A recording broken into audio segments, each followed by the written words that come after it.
नमस्कार। हमारी पेशकश में आप सबका स्वागत है। आपके साथ मैं हूं साकिब सुमन।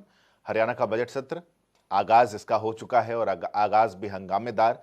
विपक्ष की तरफ से हर वो मुद्दे को उठाने की कोशिश की जा रही है जिससे सत्ता पक्ष बैकफुट पर आए। सत्ता पक्ष की अपनी दलीलें हैं और हालांकि आज पहला दिन जो प्रस्तावित था राज्यपाल का अभिभाषण, उसके बाद शोक संदेश, इसके बाद आज विधानसभा स्थगित हो गई सोमवार तक के लिए। लेकिन इस दौरान भी जमकर एक हंगामा भी देखने को मिला, पैदल मार्च भी देखने को मिला। बहुत सारे ऐसे मसले रहे जो आगे आने वाले दिनों में, यानी कि सोमवार से जब सत्र की आगे की कार्यवाही आगे बढ़ेगी तो घमासान तय मानिए।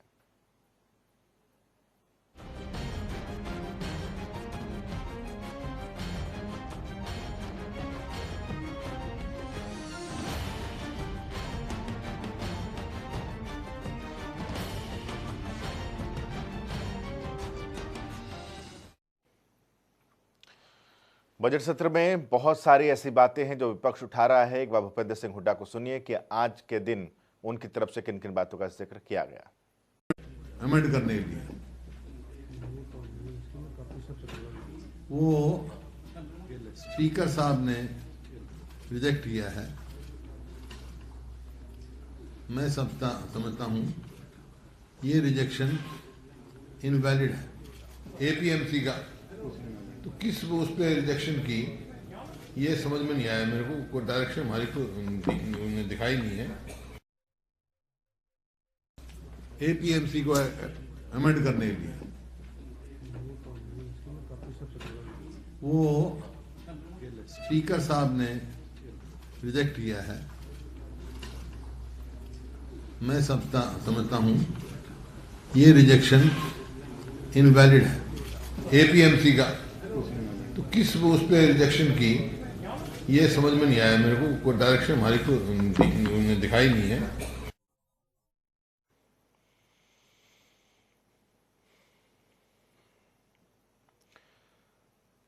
या तो अविश्वास प्रस्ताव को मंजूर तो कर लिया गया है, 10 तारीख को इस पर चर्चा होगी। लेकिन जो प्राइवेट मेंबर बिल लाने की बात विपक्ष की तरफ से की गई थी उसको सत्ता पक्ष की तरफ से खारिज कर दिया गया और उसी मसले पर भूपेंद्र सिंह हुड्डा बोलते हुए नजर आए कि किस मसले को या किन कारणों की वजह से खारिज किया गया ये स्पष्ट नहीं किया गया है। बीएससी की बैठक हुई। बीएससी की बैठक के बाद तारीखों में जो पहले खबर आई थी उस खबर के मुताबिक कुछ हेरफेर उनमें हुए हैं। बजट पेश करने की तारीख भी बदली गई है।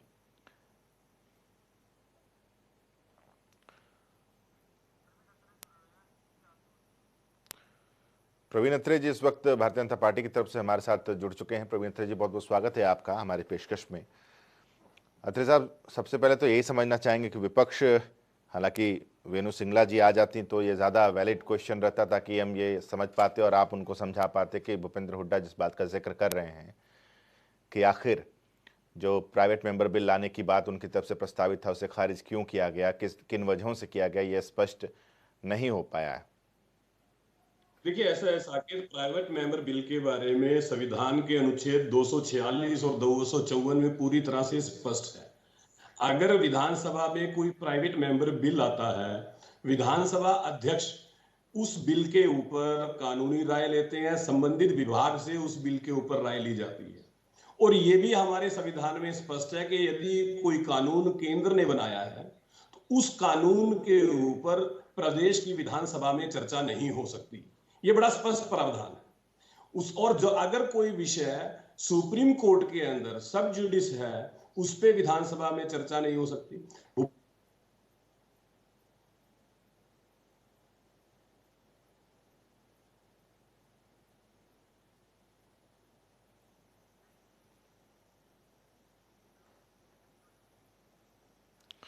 आपसे यही बन जाता है कि साहब प्रदेश के अंदर मुख्यमंत्री रहे, केंद्र में आपकी सरकार रही।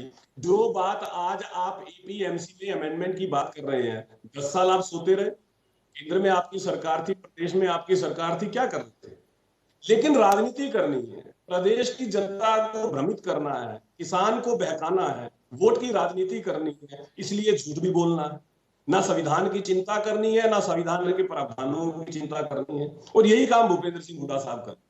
बाकायदा आज विधानसभा सत्र में विधानसभा अध्यक्ष ने जो उन्होंने प्राइवेट मेंबर बिल जो उन्होंने चिट्ठी लिख के दी, उस चिट्ठी के ऑब्जेक्ट्स को पढ़ के बताया कि आपने इसमें बड़ा स्पष्ट केंद्र के तीनों कानूनों के बारे में लिखा है और कॉन्स्टिट्यूशन ये कहता है कि केंद्र के बनाए कानून पे विधानसभा में चर्चा नहीं हो सकती। उसके बावजूद अगर हुड्डा साहब इस तरह की बचकानी बात करते हैं तो आप समझ सकते हैं कि हुड्डा साहब किस तरह की राजनीति कर रहे हैं। और मुझे लगता है प्रदेश की जनता बेहतर समझ रही है, क्योंकि प्रदेश की जनता ने हुड्डा साहब का 10 साल का कार्यकाल भी देखा, किसान ने भी देखा। किसान ने वो स्थिति भी देखी है किस तरह से उसकी जमीनों को लूटा, को एमएसपी पे नहीं खरीदा जाता था। किसान ने वो स्थिति भी देखी कि बाजरे का किसान एमएसपी के लिए तरसता था, सरकारी खरीद के लिए तरसता था। सरसों का किसान सरकारी खरीद के लिए तरसता था। वो स्थिति भी देखी उस 10 साल के कार्यकाल में कि किसान की एमएसपी में 10 रुपए। वेणु सिंगला जी का रुख कर लेते हैं, कांग्रेस की तरफ से जुड़ी हुई। बहुत बहुत स्वागत है वेणु सिंगला जी। और दीपकमल सहारण साहब हमारे साथ जुड़े हुए हैं जेजेपी की तरफ से। दीपकमल जी, आपका भी बहुत बहुत स्वागत है। वेणु सिंगला जी, जिस बात को लेकर के विपक्ष के नेता भूपेंद्र हुड्डा ये कह रहे थे कि स्पष्ट नहीं है कि प्राइवेट मेंबर बिल को खारिज क्यों किया गया, इस प्रस्ताव को क्यों खारिज किया गया है, प्रवीण अत्रे जी उसी का रीजन समझा रहे थे कि जो मसौदा केंद्र से जुड़ा हुआ हो उसको राज्य की विधानसभा में उस पर चर्चा बेमानी है। देखिए, चलो आपके एक वर्ड पर मैं बाद में आती हूँ।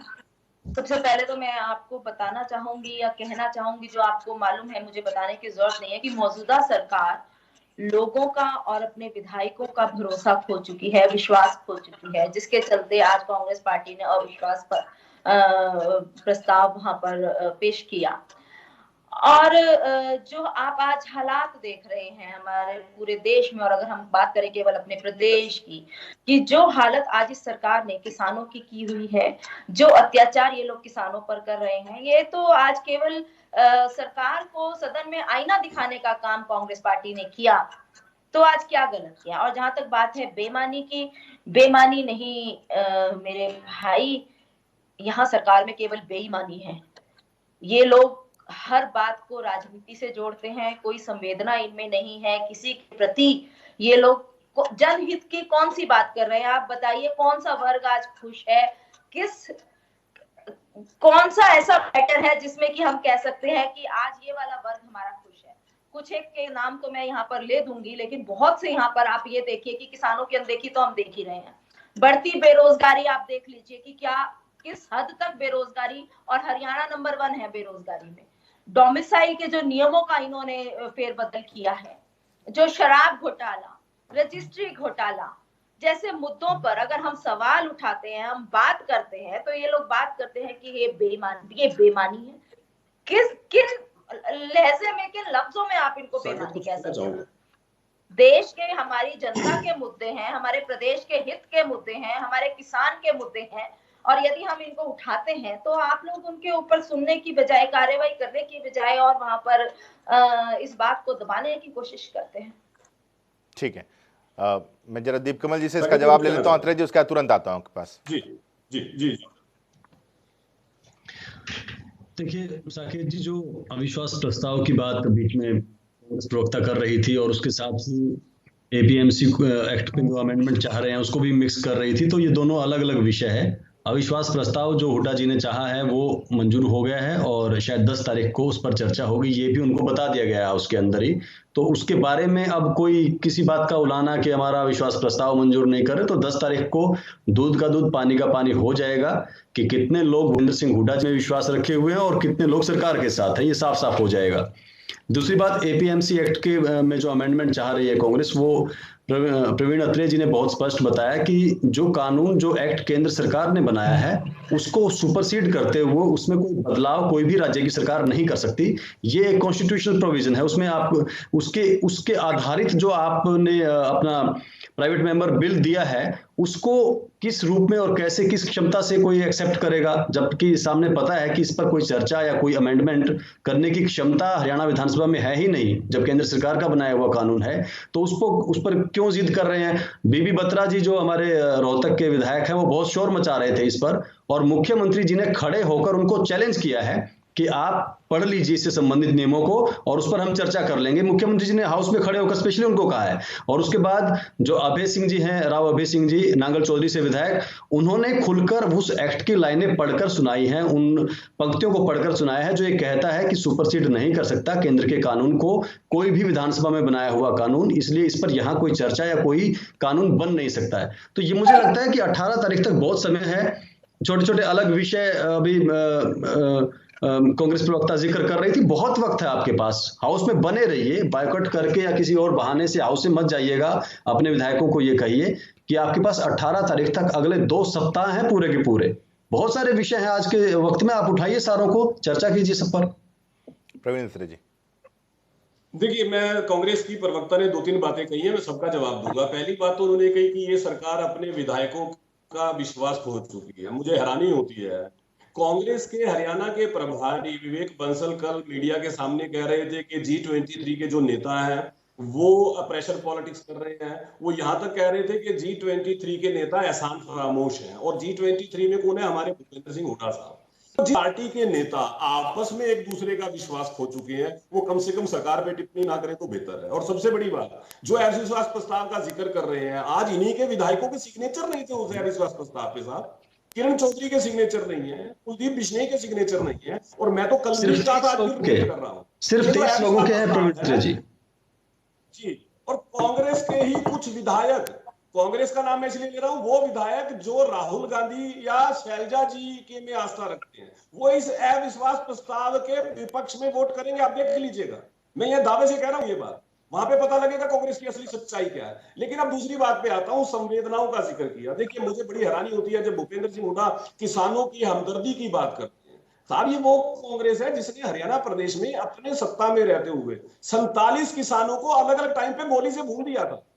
चाहे हम असंत की बात करें, चाहे हम लोहारू की बात करें, 47 किसानों को जो लोग गोली से उड़ा चुके हैं और वो आज किसान हमदर्दी का ढोल करें, तो साहब मुझे तो बड़ी हैरानी होती है। प्रवीण जी, मैं एक चीज आपसे जानना चाहता हूं, आप जो कह रहे हैं कि अविश्वास प्रस्ताव के पक्ष में कांग्रेस के विधायक ही वोट नहीं करेंगे, ऐसा तो नहीं, ये अति आत्मविश्वास ना हो जाए आपका और ऐसा ना हो जाए कि बीजेपी के विधायक कुछ आप ही के खिलाफ वोट कर दें?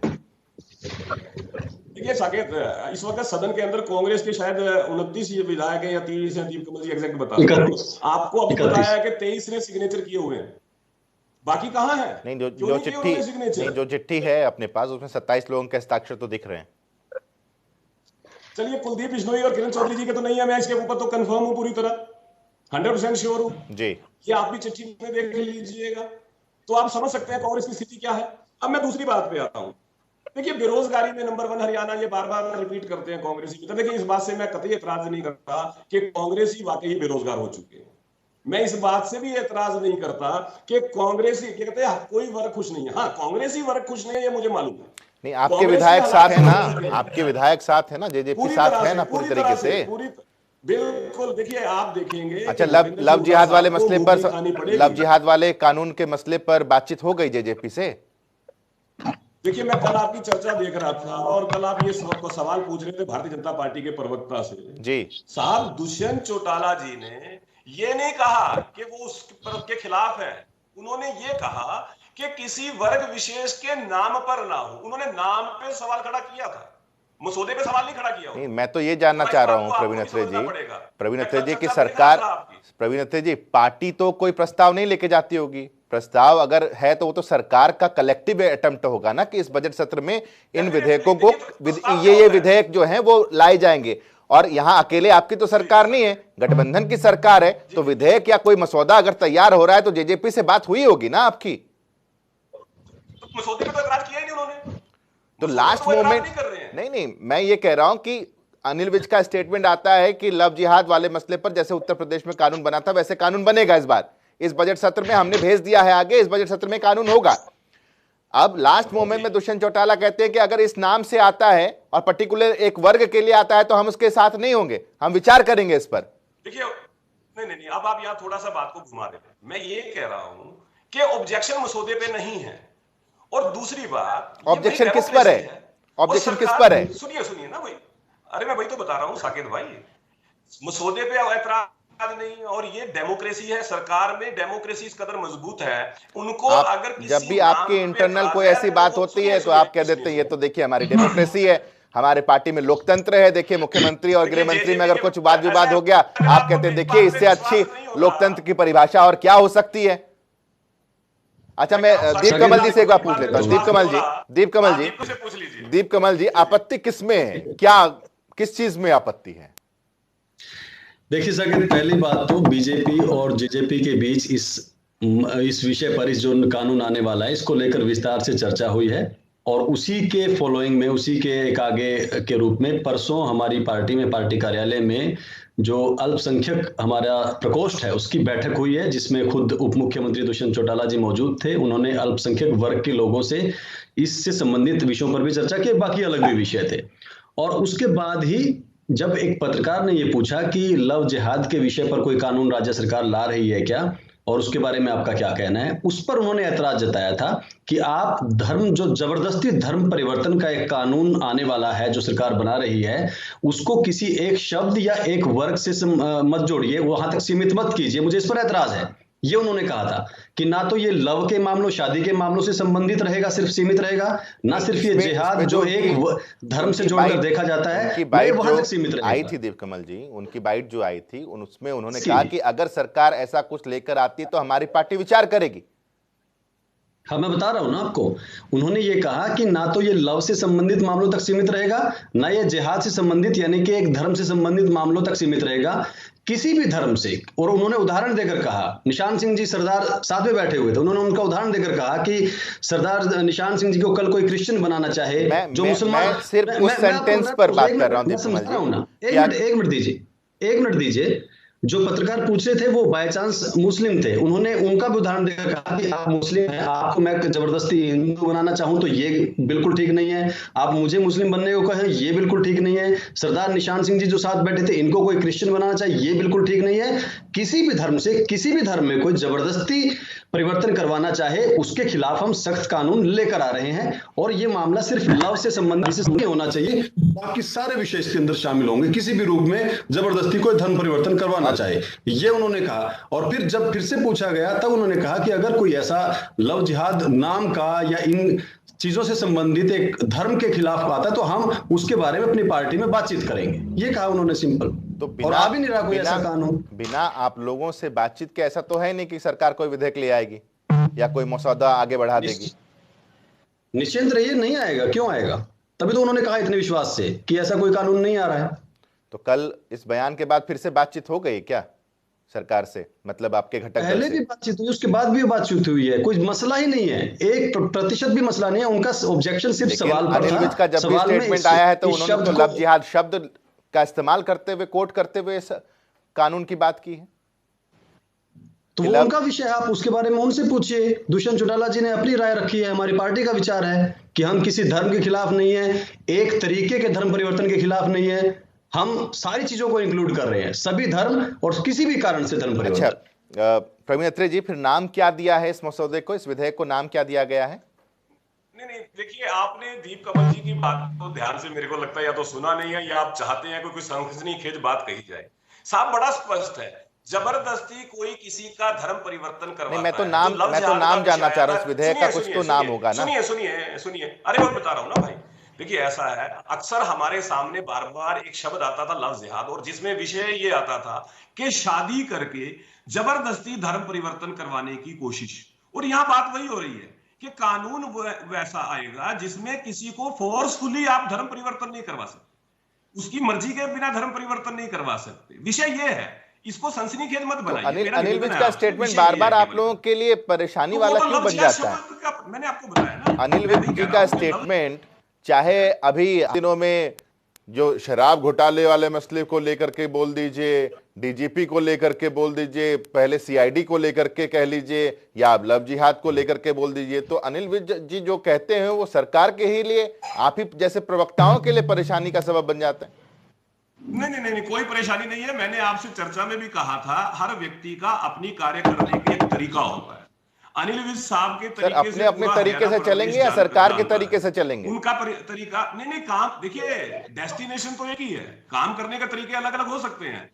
साकेत मैंने आपको उदाहरण भी दिया था, हो सकता है कि साकेत थोड़ा एग्रेसिवली काम करते हो और दीप कमल थोड़ा सॉफ्टली काम करते हो, लेकिन डेस्टिनेशन दोनों का एक ही है, हरियाणा की जनता की सेवा। तो डेस्टिनेशन मतलब जो एंड है वो तो सेवा ही है, तरीका अलग अलग हो सकता है। वेणु सिंगला जी कुछ कहना चाह रही है, एक बार जरा वेणु सिंगला जी को सुनते, वेणु जी को सुनते, वेणु जी बोलिए। जी, मैं ये सुन रही हूँ वार्ता अपने दोनों भाइयों की, और बहुत ही इंटरेस्टिंग है कि जैसे कि अभी पहले अविश्वास प्रस्ताव की बात हो रही थी, उसमें भी मकसद तो यही है कि जो इनके विधायक सामने से नहीं बोल पाते हैं लेकिन उनका जमीर जागा हुआ है, किसान के साथ है अंदर से, लेकिन सामने से नहीं आते, वो अविश्वास प्रस्ताव में सब थोड़े तय करेगी कि किसका जमीर जागा हुआ है और किसका सोया हुआ है।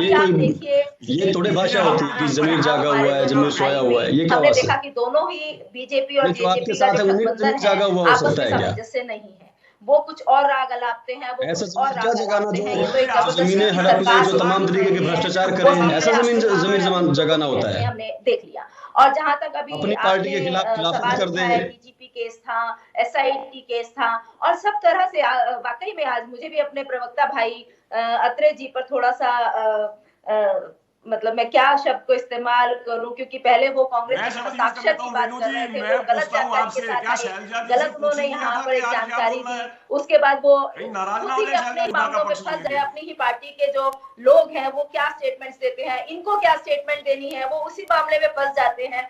तो आपस में कोई कहने का मकसद ये है कि आपस में तालमेल नहीं है, और बात करते हैं सबका साथ सबका विकास। भाई जब वे अपना ही आपस में तालमेल नहीं बिठा सकते, सामंजस्य नहीं बिठा सकते, तो आम जनता का क्या विकास करेंगे, उनका क्या हित करेंगे। अच्छा वेणु जी, बार बार प्रवीण अत्रे जी भी और दीप कमल जी भी ये कह रहे थे कि इसमें किरण चौधरी के हस्ताक्षर नहीं हुए, इसमें बिश्नोई साहब के हस्ताक्षर नहीं हुए।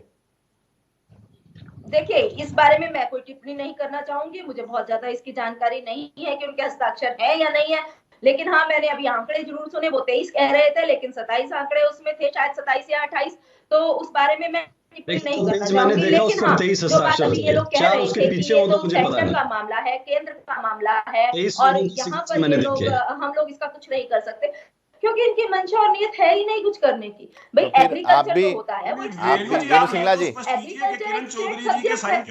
ये लोग लॉ मेकर्स वहाँ बैठे हैं, ये लोग लॉ बनाने के लिए ही तो बैठे हैं, और बात ये लोग कॉन्स्टिट्यूशन की करते हैं। जब इनको फायदा उठाना होता है तो ये डेमोक्रेसी शब्द का फायदा उठा लेते हैं। तो वेणु सिंगला जी, यही मैं आपसे भी पूछना चाह रहा हूँ, आपसे भी यही मैं जानना चाह रहा था कि कहीं इन दोनों के हस्ताक्षर के पीछे तो आप भी ये नहीं कहेंगे कि हमारी पार्टी में भी देखिए डेमोक्रेसी है, जिसको करना है करे, जिसको नहीं करना है वो अपनी राय रख सकता है। डेमोक्रेसी की डेफिनेशन डेमोक्रेसी ही होनी चाहिए, people, government for the people, government of the people and government by the people. लेकिन यहाँ government by one people, government for the पूंजीपतिज एंड गवर्नमेंट फ्रॉम, आपको पता ही है कि क्या चल रहा है यहाँ पर। इन्होंने डेमोक्रेसी को, संविधान को जो कुचल कर रख दिया है, जो लोकतंत्र की भाषा का परिवर्तन ही कर दिया है, टोटली जरा सोच के बोलिए, देश की जनता को 1975 याद आ जाता है, बहुत निंदनीय है, बहुत निंदनीय है कि ये डेमोक्रेसी को केवल एक शब्द के रूप में इस्तेमाल करते हैं, जहां इनको जरूरी है ये डेमोक्रेसी का इस्तेमाल कर लेते हैं, और डेमोक्रेसी का कत्ल करने में सबसे आगे भाजपा सरकार है। अरे 1975 में तो आपने कत्ल किया था वेणु जी, देश में एक ही बार इमरजेंसी लगी है, लगाने वाले आप ही थे, आपने उस वक्त लोकतंत्र का गला घोटा था। मैं हैरान हो जाता हूं जिस वक्त कांग्रेस के प्रवक्ता इतनी साफ गोई से अपने उस संविधान को जिस तरह से पंगु आपने किया था, उस बात को आप कितनी सॉफ्टली भूल जाते हैं। आपने तो ऐसे हालात बना के रखे इस देश के अंदर कि ना तो मीडिया बोल सकता था, ना ही विपक्षी बोल सकते थे। वेणु जी, आपको शायद वो समय पता नहीं याद है या नहीं याद है, लेकिन जिन भाइयों को याद आता है आज भी सियर उठते हैं उस इमरजेंसी को याद करके, और जब भी इस विषय पे बोले मेरा निवेदन है उसको याद करके बोले। लेकिन यहाँ पे ऐसा की बात कीजिए, बिल्कुल अगर आप वहां तक जाएंगे तो हम उस मुद्दों को नहीं छेड़े, हम आज की बात कीजिए। आज आपने क्या हालात कर रखे हैं देश के, आज किसानों के क्या हालात, देश को भी छोड़ दीजिए, बाकी सारे मुद्दों को भी छोड़ दीजिए, आप केवल किसानों की बात कीजिए। आज किसानों 100 दिन हो गए हैं उनको सड़कों पर बैठे हुए, क्या कर रही है आपकी सरकार? आप लोग कहते हैं कि प्रधानमंत्री जी कहते हैं मैं केवल के स्टेटमेंट्स, हर जगह झूठी राजनीति करते हैं, हर जगह झूठी राजनीति करते हैं, अपने फायदे की राजनीति करते हैं, केवल उसके बावजूद अगर कांग्रेस फायदा उठाने की राजनीति करते हैं। और अब यहाँ के सब मुद्दे छोड़कर बंगाल साल भागे हुए हैं रविंद्रनाथ टैगोर नहीं बहन जी, ऐसा है इमरजेंसी से बाहर आइए, आप चलिए। अब बाहर आके मुझे ये बताइए, कल आपके प्रवक्ता यहाँ बोल रहे थे कि हुड्डा साहब को विदाई ले लेनी चाहिए। आप किसी का जनता का हित नहीं जानते, आप केवल अपना और अपने जो खास मित्र हैं उनका फायदे की राजनीति। जवाब दे दीजिए। अरे बहन जी, एक सवाल है, उसका जवाब दीजिए। कल इसी प्रोग्राम में आपके प्रवक्ता ये कह रहे थे कि विदाई ले साथ कर रहे थे। केवल इतना जानना चाहता हूं कि ये शैलजा जी की तरफ से इशारा है, आपका इसमें क्या कहना है? हुड्डा साहब को विदाई ले लेनी चाहिए या नहीं लेनी चाहिए? चलिए, वो कल कांग्रेस के बालमुख थे और उन्होंने स्पष्ट कर दिया कि हाँ, उनको भी ले ही लेना चाहिए रिटायरमेंट। अब वेणु सिंगला जी, आप कुछ कहेंगे इस पे?